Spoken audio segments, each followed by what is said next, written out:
Welcome back once again in programme Subah Sitara. और एक बहुत ही ख़ास पर्सनालिटी से आपकी मुलाकात करवाने जा रहे हैं प्रोग्राम के इस हिस्से में। आई एम श्योर कि बहुत ही मोटिवेशनल गुफ्तगू रहने वाली है। उनका जो एक्सपीरियंस है, जो उनकी ज़िंदगी के तजुर्बात हैं, वो जब आप सुनेंगे तो आई एम श्योर कि आपको भी बहुत दिलचस्प गुफ्तगू लगेगी। नाज़रीन, एक बहुत ही मारूफ मुसन्निफ़ हैं, उन्होंने एक बार दावा किया था कि जितना ख़जाना इंसानी जहन के तख़य्युलात और तसव्वुरात से निकला है, शायद ही उतना ख़जाना किसी सोने की कान से कभी निकला हो। ज़िंदगी में ऐसा बहुत बार होता है कि हमें फेलियर का सामना करना पड़ता है, हम नाकाम हो जाते हैं, हम डिप्रेस्ड हो जाते हैं। आई थिंक कि हर एक की लाइफ में there is a phase, there is a point आता है कि जब हम मायूस नाउमीदा हो जाते हैं। लेकिन ख़ुद को दोबारा कैसे खड़ा करना है, ज़िंदगी में आगे कैसे बढ़ना है, कदम कैसे बढ़ाने हैं, आज हम इस बारे में बात करेंगे। वो जो उम्मीद है उसको हमेशा ज़िंदा कैसे रखना है। तो जो आज की हमारे मेहमान हैं, उनकी भी जो ज़िंदगी है वो बहुत सारे अप्स एंड डाउन से भरी हुई है। बहुत ही मोटिवेशनल पर्सनालिटी है। हमारे साथ इस वक्त इन कॉन्वर्सेशन है जनाब डॉक्टर खालिद जमील अख्तर।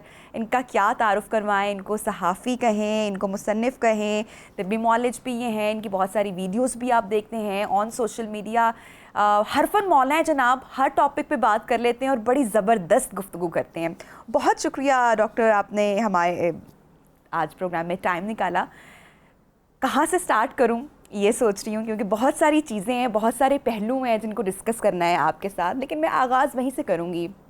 बहुत लोग जानते हैं, ख़ासकर वो जो आपकी फॉलोअर्स हैं, और सोशल मीडिया पे भी आपने बहुत सारी वीडियोस अपलोड की। हर इंसान की ज़िंदगी में एक बैड पैच आता है या रफ टाइम आता है। आप भी अगर अपनी ज़िंदगी पे माजी में नज़र दौड़ाते होंगे तो आप का एक एक्सीडेंट हुआ जिसने आपकी लाइफ को तब्दील किया या चेंज करके रखा। इंसान मायूस तो होता है, मेरे ख्याल से अल्लाह ताला ने डिफरेंट इमोशंस हमारे अंदर रखे हुए हैं, लेकिन ख़ुद को दोबारा आगे कैसे लेकर बढ़ना है, चलना है ज़िंदगी के साथ, ये इम्पॉर्टेंट है। जब आपके साथ वो हादसा हुआ, आप किस फेज़ में थे? देखिए, पहली बात तो मैं आपको बताऊं कि ज़िंदगी में बैड पैच की आपने बात की। असल में वो बैड पैच नहीं होता, वो एक चैलेंज होता है। I mean, depends on people whether they take it as a challenge or they take it as a failure. Number 2, हमारी ज़िंदगी में फेलियर नाम की कोई चीज़ नहीं है। करेक्ट। फेलियर का मतलब होता है फटीक। अगर आप ज़िंदगी में थक जाएं, भले आप कामयाब हों या ना हों, यू गो इनटू फेलियर। आपने कभी देखा है 400 मीटर्स की रेस कितनी टफ रेस होती है, लेकिन जो आदमी जीत रहा होता है वो मज़ीद 100 किलोमीटर 100 किलोमीटर भागता रहता है और थकता नहीं है। तो मेरी ज़िंदगी में जब ये फेज़ आया और जिस तरह आपने पूछा है, तो मैं उस वक्त एक पेस पे चल रहा था और वो बड़ा फास्ट पेस था। मैंने मैट्रिक में टॉप किया बोर्ड में, मैंने एफएससी में बोर्ड में टॉप किया, मैं कैडेट कॉलेज में था, मैंने स्वॉर्ड ऑफ ऑनर ली। I was the best sportsman. और 110 मीटर्स जो कि एक हर्डल्स की रेस होती है, मैं पूरे पाकिस्तान में I was Pakistan number 2 for 2 years। सो मेरा प्रोफाइल जो था वो बड़ा ब्रिलियंट था। फिर मैं केई में आया। जब मैं केई में आया तो मेरा फर्स्ट मेरिट था, जो लिस्ट लगती है ना, तो उसमें I topped. In fact my marks were higher than anybody in any board in Punjab. और I started my journey. And then suddenly when I was in 3rd year, I met an accident. 2 people died and I survived. और वो जो accident था उसमें मेरी कमर की हड्डी टूट गई और जो मेरे नीचे वाला धड़ था ये मफलूज हो गया। तो that was what you said in the beginning, like a bad patch in my life. So I thought either I have to take it as a bad patch or why not to take it as a challenge.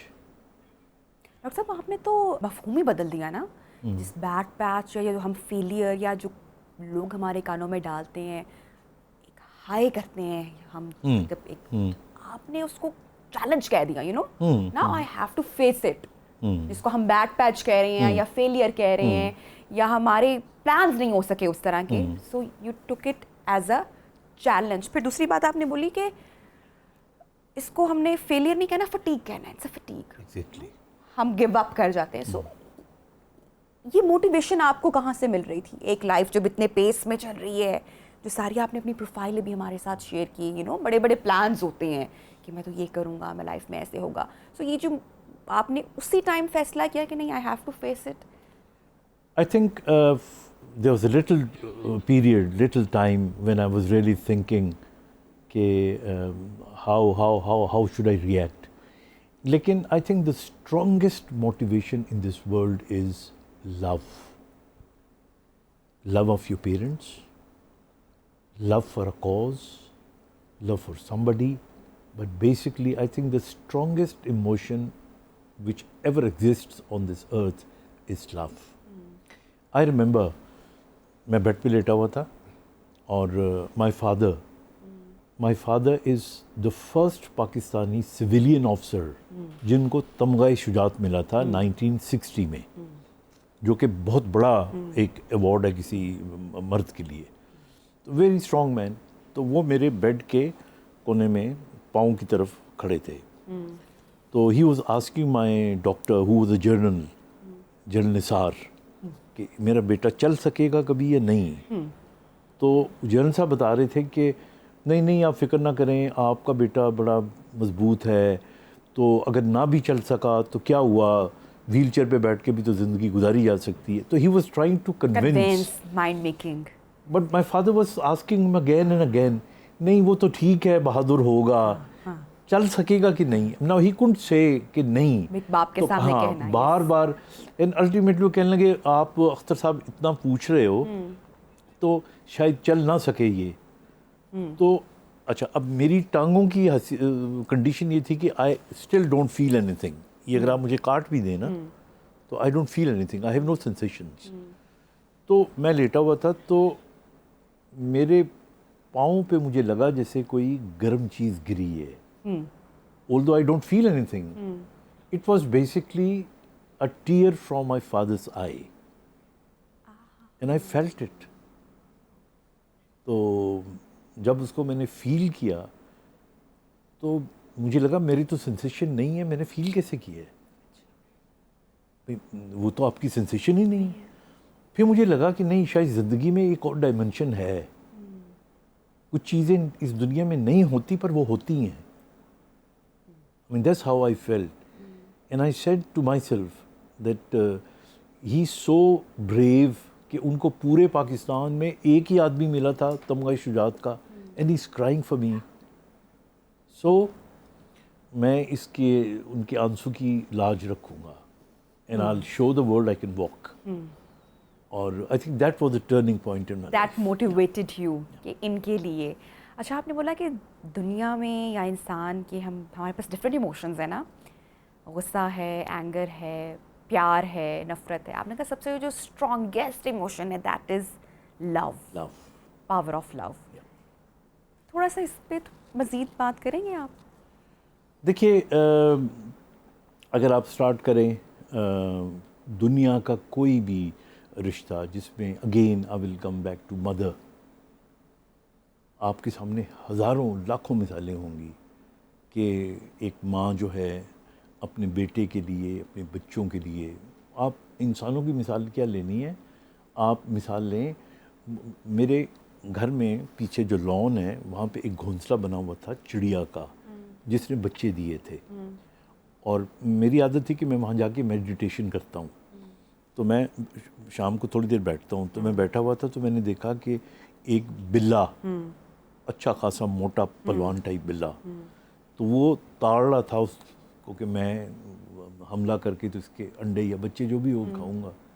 तो I saw that चिड़िया, she came like an aeroplane, और उस बिल्ले को उसने ना जैसे ठूंग मारने के लिए नहीं डाइव करती, और 5-6 डाइविंग की और वो डर के चला गया।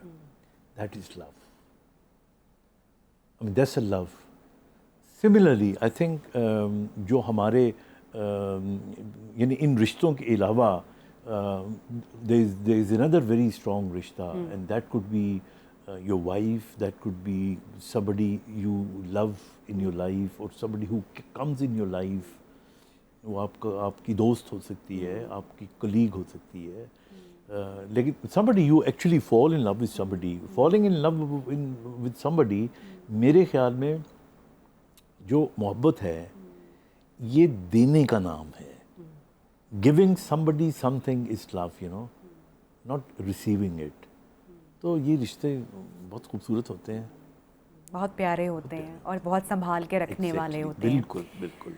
अच्छा डॉक्टर साहब, हम ज़रा अभी आज के दौर में जी रहे हैं, बहुत सारे लोगों से आपकी मुलाकात भी होती होगी, बहुत सारे शोज़ मैंने भी किए, बहुत सारे लोगों से मुलाकात होती है, डिप्रेस, एंजाइटी और स्ट्रेस के बारे में बहुत बात करते हैं, मेंटल हेल्थ इशू के बारे में हम बहुत बात करते हैं. बच्चों को भी समटाइम अगर मैं ऑब्ज़र्व करती हूँ, समटाइम देखती हूँ कि यार ये भी स्ट्रेस ले रही है शायद.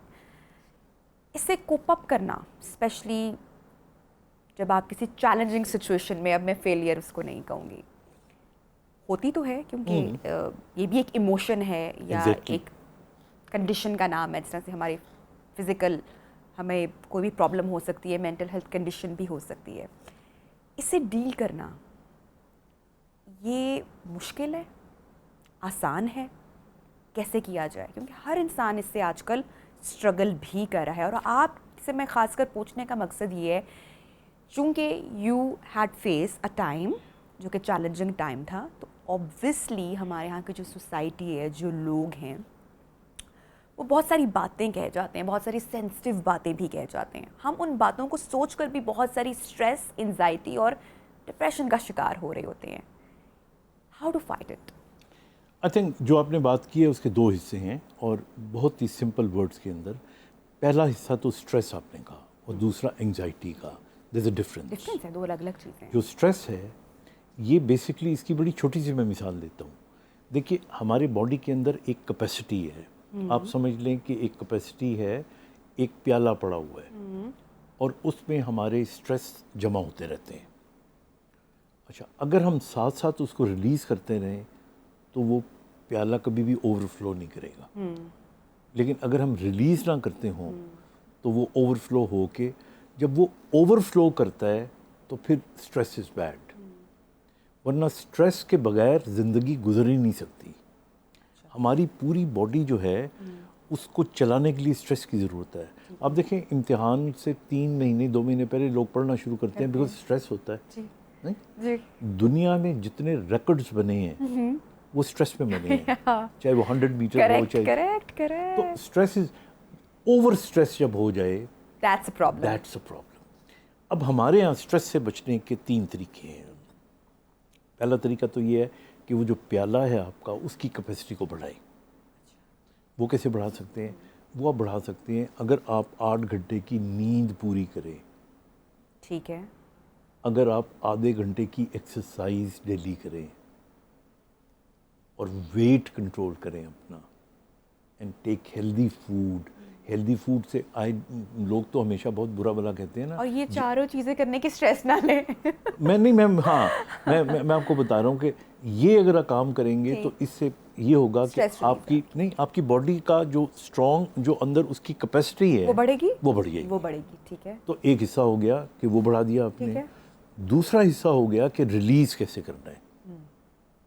रिलीज़ करने के लिए आपकी ज़िंदगी में कुछ एक्टिविटीज़ ऐसी होनी चाहिए जिनके अंदर, like sports, like listening to music, like going for excursion.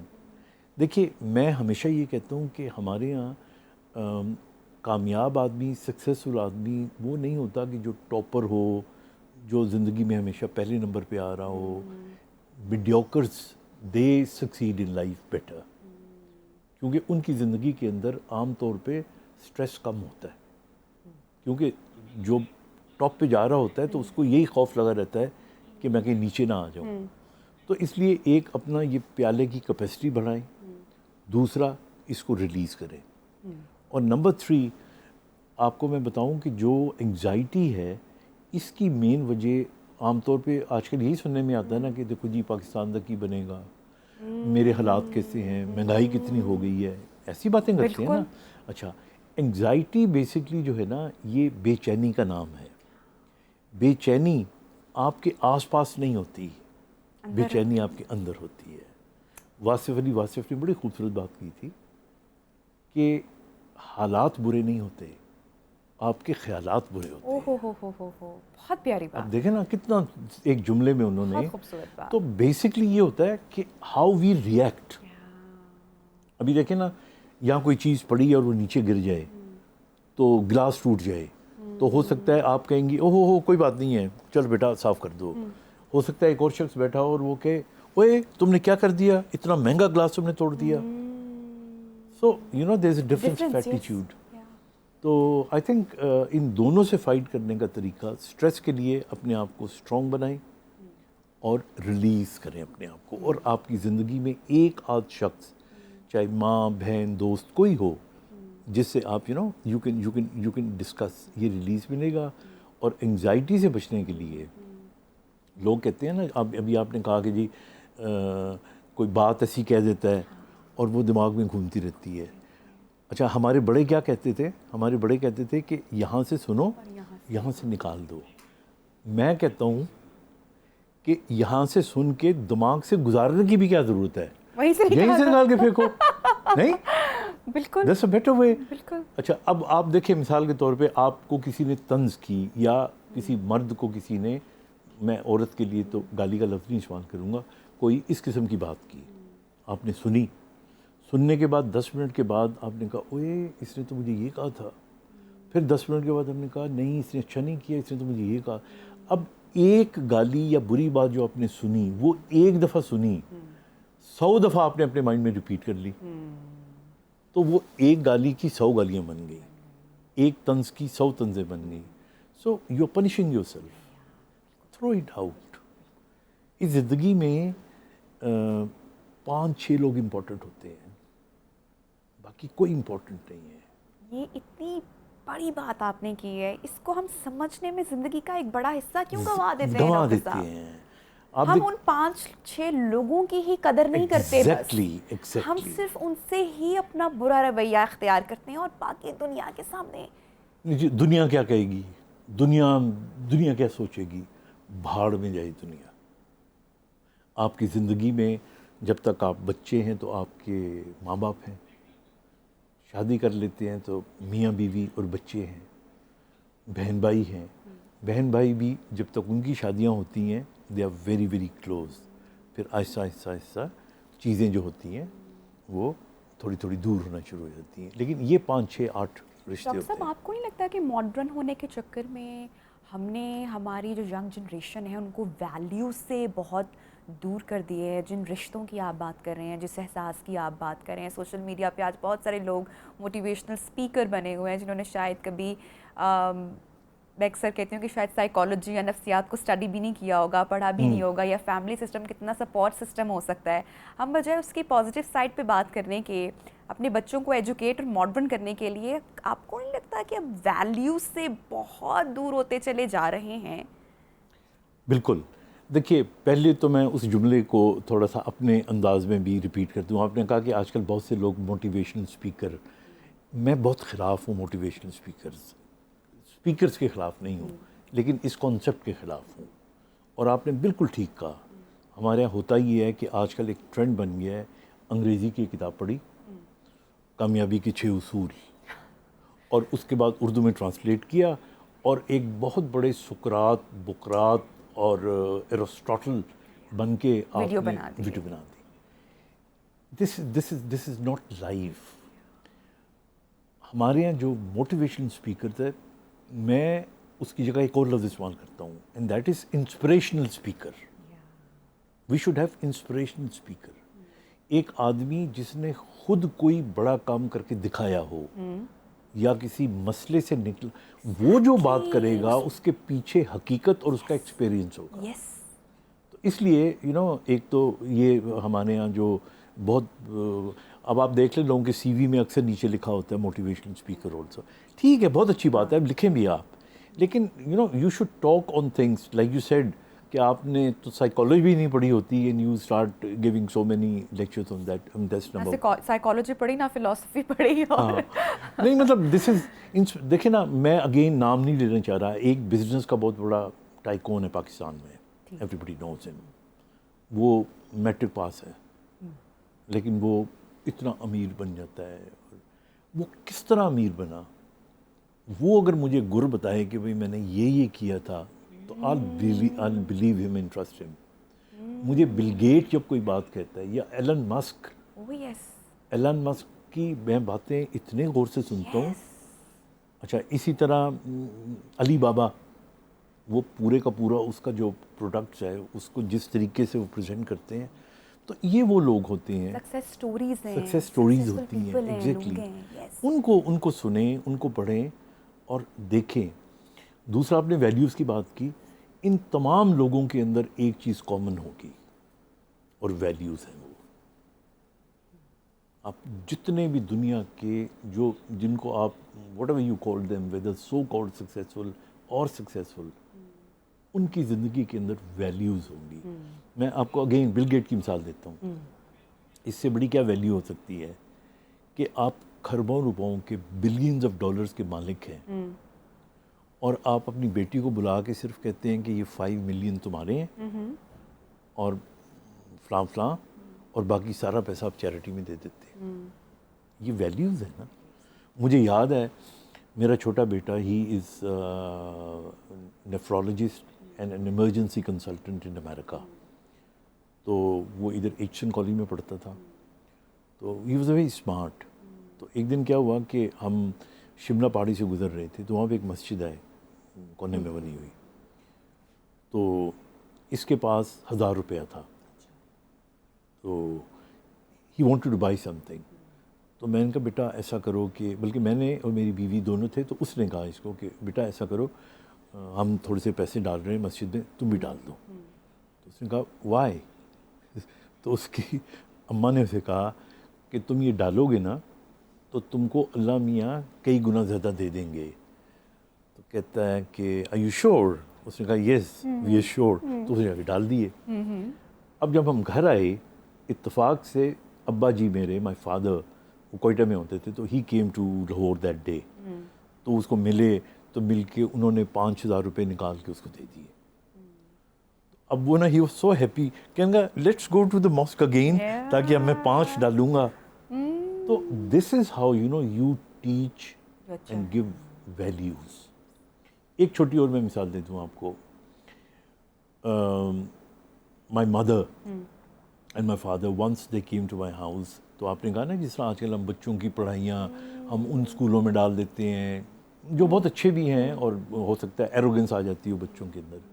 तो मेरी रूटीन ये थी कि मैं, अब तक मेरी रूटीन है कि मैं रात को एक बाहर का चक्कर ज़रूर लगाता हूँ। अब तो बच्चे शादीशुदा हो गए हैं, तो आई गो विद माई वाइफ, और कोई बच्चा आया हुआ हो तो हम लोग इसी तरह चक्कर मारने के लिए बाहर निकले। तो मैंने देखा कि जो बच्चे हैं हमारे, उनके अंदर एक आ जाती थी कि मैं ये करूं, मैं वो करूं। तो मैं क्या करता था कि उनको I use to take them to, जो हमारे मिलने वाले हैं ना, ज़्यादा जो वेल ऑफ नहीं होते, मैं उनको मिलवाने के लिए वहाँ लेके जाया करता था। वाह वाह। और उनके साथ बैठना, उनके साथ खाना, उनके साथ, मतलब आई यूज़ टू बी ज़बरदस्ती का मेहमान, ताकि उनको पता लगे। एक दफ़ा क्या हुआ कि मेरे बेटे ने कहा, मुझे थोड़ा सा लगा कि जिस तरह दादा दादी आए हुए हैं, तो ये उतनी अहमियत नहीं दे रहा जितनी दादा दादी को देनी चाहिए। होता है ना। अच्छा, यू कांट टेल के ओए दादा की इज़्ज़त किया करो, दादी की, I mean that's a very wrong way of saying. तो हमने बाहर जाना था, तो मैं जान के मैंने कहा नहीं, मैं नहीं जा सकता, क्योंकि अब्बू और अम्मी आए हुए हैं, तो आप उनसे इजाज़त लो। तो वो गया दादा के पास, उसने कहा कि पापा लेके नहीं जा रहे, तो पापा से कहा मैं लेके जाएं। तो अब्बा जी ने कहा ओए, तो क्यों नहीं लेके जा रहे इनको बाहर, go and take them out. तो उनको पता लगा कि अच्छा, this old man and this old woman is so important कि इनके कहने पे my father is running and taking me out. So that is how हम, वो अभी हयात नहीं है, लास्ट मोमेंट तक इवन हमने मुल्क से बाहर जाना होता या मरी जाना होता, तो they use to call my father कि पापा से कहें मैं यहाँ। ये वैल्यूज़ इस तरह आपने सिखानी होती है। और प्लस डॉक्टर साहब जो हमारे बिहेवियर होते हैं वो भी बच्चे पिक कर रहे होते हैं, पेरेंट्स को देख रहे होते हैं। मियाँ बीवी के ऊपर कितना डिपेंड करता है कि वो एक साथ बैठें, they should discuss about it and set boundaries. Like for example my husband always say me कि बच्चों के सामने डोंट स्पीक लाउड, बहुत सही बात ऊंचा मत बोलो। हम आपस में कभी बच्चों के सामने, दुनिया के हर मियाँ बीवी में तकरार होती है, हमने ये प्लान किया है कि बच्चों के सामने कभी भी आप मियाँ बीवी उस तरीके से ऊंची आवाज़ में बात नहीं करेंगे, झगड़ेंगे नहीं, क्योंकि बच्चा ऑब्जर्व कर रहा है, देख रहा है, उसकी तरबियत हो रही है, वो लर्न कर रहा है और वो बिहेवियर भी देख रहा है जो हम अपने पेरेंट्स के साथ कर रहे हैं। एग्जैक्टली। और वही बच्चा हमें भी उसी तरीके से ट्रीट करेगा या कर रहा है। सो ये बड़ा इम्पॉर्टेंट है मियाँ बीवी का एक पेज पे आना व्हेन इट्स अबाउट पेरेंटिंग, बच्चों की तरबियत की बात हो। ऐसा नहीं होता कि पेरेंट्स इस बारे में, मैंने बहुत कम मियाँ बीवी को देखा है जो कि एक पेज पे हों या बहुत गलत तरीके से एक दूसरे को ट्रीट कर रही होती हैं इन फ्रंट ऑफ चिल्ड्रन। सो कैसे हम एक अच्छा माशरे की तश्कील की बात करते हैं, तो हम कैसे करेंगे जब हम अपने घर को ही नहीं संवार सके? I totally agree. I think इसमें मैं अक्सर कहता भी हूँ, अपने लेक्चर्स में भी कहता हूँ, बल्कि लिखता भी हूँ। देखिए, मियाँ बीवी का वाहिद रिश्ता है, मियाँ बीवी का ये वाहिद रिश्ता है जिसमें हारने वाले की जीत होती है। And I am very happy to say कि मैं पिछले 42 सालों से हार रहा हूँ, असल में जीत रहा हूँ। बहुत खूब। तो you see that's the only relationship जिसके अंदर वन हैज़ टू। और मैं आपको बताऊं कि इस आपने रहना अगर एक छत के नीचे है, जो तो कि फिर हमने लड़ना रहना, खाएगा। तो फिर लड़ने का आएगा। अगर लड़ना भी है तो वो मजाक का वो। और ये जो आपने बात की है ना, आपने मेरे बिल्कुल दिल की बात की है। बच्चों के सामने ऊंची आवाज़ में बात भी ना करें। आप कमरे में जाके जो मर्जी एक दूसरे को कह लें, but don't do it in front of you are the ideals. अपने बच्चों के जो आइडियल्स होते हैं, पेरेंट्स होते हैं, बाद में टीचर्स होते हैं, इसलिए वो हीरोज़ होते हैं उनके। मैं अब रिसेंटली मैं अक्सर कोट करती हूँ, बताती भी हूँ कि शायद हर बार कोई एक नया हमारा कोई देख रहा हो, कोई शख्स बैठा, कोई मर्द, कोई औरत, कोई बीवी, कुछ शायद सीखने को मिल जाए थ्रू आवर प्रोग्राम। तो मेरी अम्मा ने एक दिन मेरे हस्बैंड को कहा कि भाई तुम्हारे जो बच्चे हैं ये तुमसे बड़ा प्यार करते हैं भाई, मैंने नहीं देखा, बहुत ज़्यादा। तो उसने एक जुमला बोला, वो मैं बड़ा उस पर प्राउड भी फील करती हूँ, मुझे अच्छा, और उससे मेरी लर्निंग भी हुई। ये सेड, आंटी आपको पता है कि ये ऐसा क्यों है कि ये बच्चे मुझसे इतना प्यार क्यों करते हैं? क्योंकि इनकी माँ उससे बहुत प्यार करती है। ब्यूटीफुल। सो मैं एक मिनट के लिए पहले तो मुस्कुराई, then I realised what he said. Absolutely. कि ये हकीकत है। अगर आप अपने शौहर की इज्जत नहीं करोगे अपने बच्चों के सामने या उसे बुरा भला कहोगे, हमारे यहाँ तो कॉमन है ना, सबसे पहले बच्चों ने कुछ गलत किया तो बाप को लान तान शुरू कर दी। सो एक सिस्टम, एक घर हमें बनाना है, बनाना नहीं बसाना है, संवारना है। सो उसके लिए सोच समझ, उस थॉट का होना बहुत ज़रूरी है। मियाँ बीवी का एक पेज पे आना बहुत ज़रूरी है। आपकी चलते हैं मैरिटल लाइफ पे, कब हुई शादी, पसंद की हुई, अरेंज मैरिज हुई, एक चैलेंजिंग फेज भी चल रहा है लाइफ में, साथ साथ आगे भी करना है, जॉब अपॉर्चुनिटीज़ भी देखनी है, प्रोफेशनल लाइफ भी चल रही है, शादी भी करनी है, क्या हुआ? मैं I am very lucky to have Farah as my wife. और कोइंसिडेंटली आई थिंक अगर मैं अपने मेरिट्स गिनवाऊँ तो कुछ भी नहीं है। She was an absolutely amazing and a fantastic girl those days. I still call her a girl. she's a girl of 60 years. And उसका बड़ा क्लियर विजन था ज़िंदगी के बारे में। और we developed not a very thorough, जिसे कहते हैं ना, कोई फेयर टाइप चीज़ नहीं थी, लेकिन एक लाइकिंग थी। She always liked people, who are talented. I mean, this is what she tells me now. And I always wanted persons, who are जो तमीज़ वाले होते हैं. I really love people जो तमीज़ वाले होते हैं. तो I mean that's how you know we first time we met on TV. और जिस तरह आप मेरा इंटरव्यू कर रही हैं तो उस ज़माने में मैंने अगेन मेडिकल कॉलेज में जब था तो आई टॉप्ड, तो मुझे उन्होंने इंटरव्यू के लिए बुलाया था. अच्छा. And she was already there, she was a newscaster on TV, so that's where she met me. And then we met a couple of times. And then obviously like जिस तरह होता है कि रिश्ता भेजा and all that, we got married. असल जो important बात है वो ये है कि I still those days had this disability. लेकिन अब आपने मुझे देखा है कि मैं ज़्यादा परेशानी से चल रहा हूँ या व्हील चेयर इस्तेमाल करता हूँ. Then I was better. मेरी बीमारी की मैं तफसील में नहीं जाता. तो इसके अंदर ये होता है कि आप इम्प्रूव कर लेते हो, इम्प्रूव करने के बाद फिर आप डिटेरियोरेट करते हो. तो उस वक्त ये था कि I could do it better, I could walk without support, थोड़ा सा सहारा लेके मैं खड़ा नहीं, लेकिन ये मेरी सेंसेशंस एंड ऑल चीज़ें थी. तो I told her everything. I think, and I said that I would ask you to think twice. Don't get married to me. You might have a मतलब तुम्हें तो कोई कमी नहीं है ना. तो she said कि ज़िंदगी गुजारने के लिए कमी नहीं देखी जाती, कितनी खूबसूरत बात, खुशी देखी जाती कितनी है. खूबसूरत बात की. And I'm happy. बहुत खूब.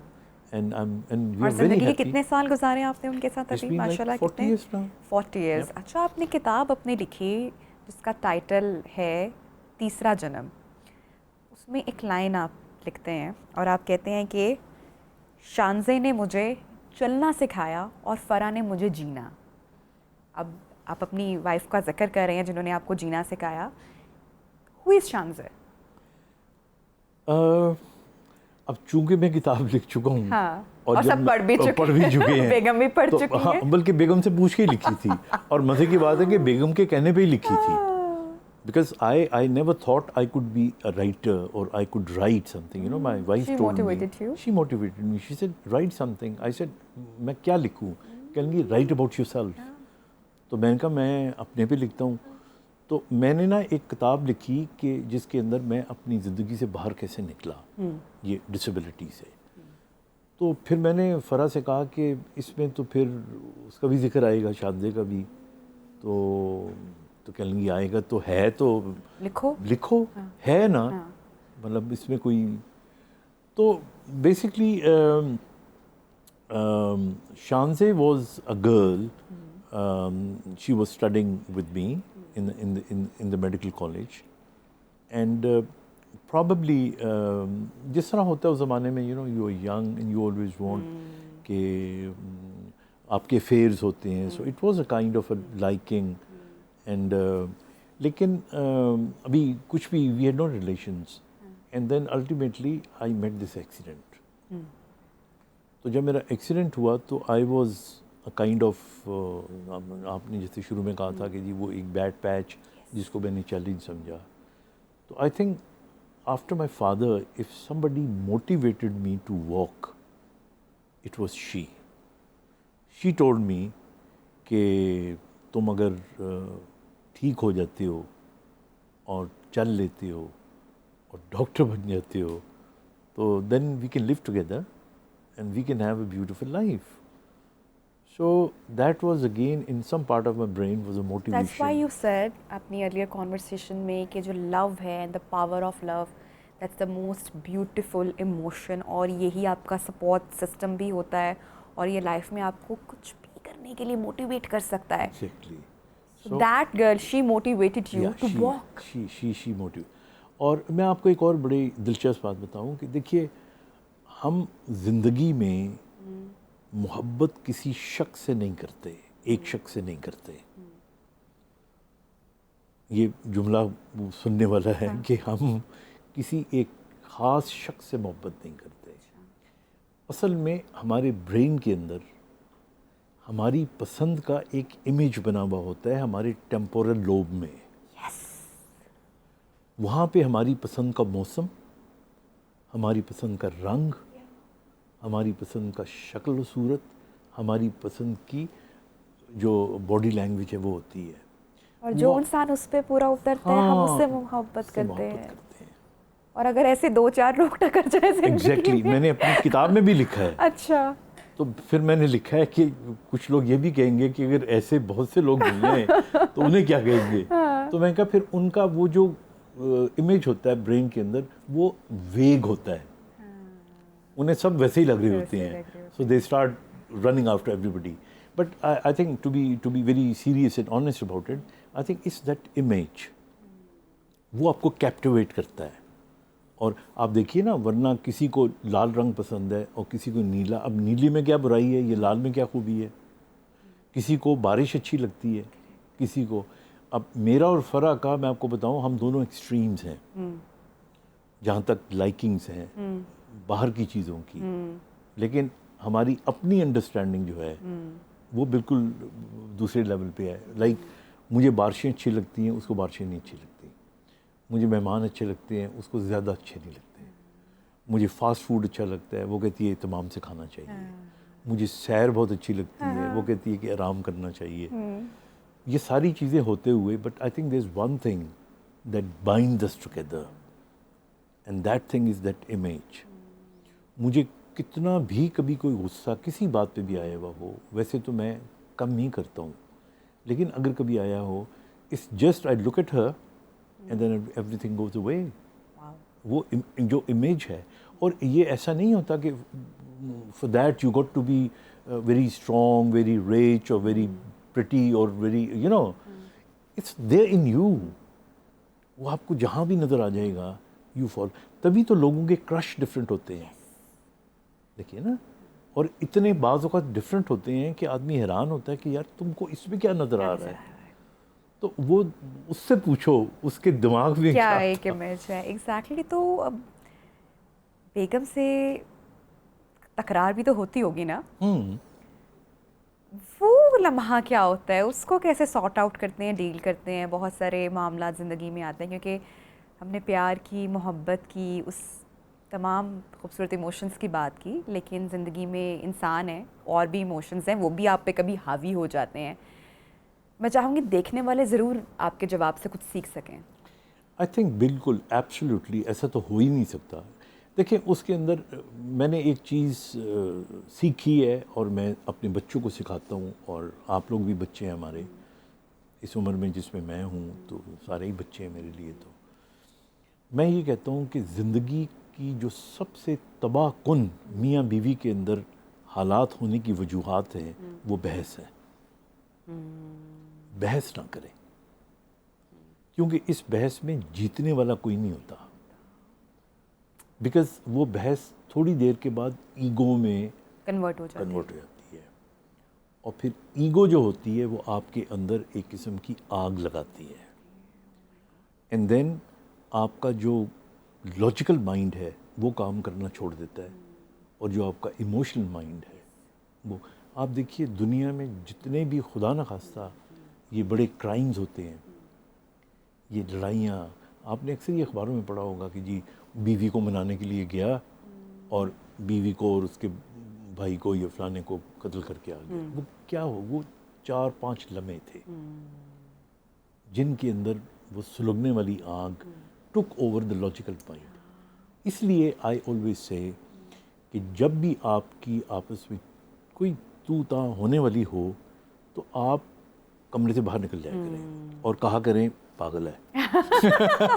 दिल हल्का कर लें अपना, दिल हल्का कर लें, तो ये कह के ना कि पागल है भाई। बिल्कुल, मुझे क्या जरूरत है, आप बाहर आ जाएं, मिट्टी डालें, मिट्टी डालें। सही बात। मैं तो ये ज़हन में जो है ना, अक्सर अपने जो लोग आते हैं तो उनको यही कहता हूँ कि कहो कि भाई पागल है।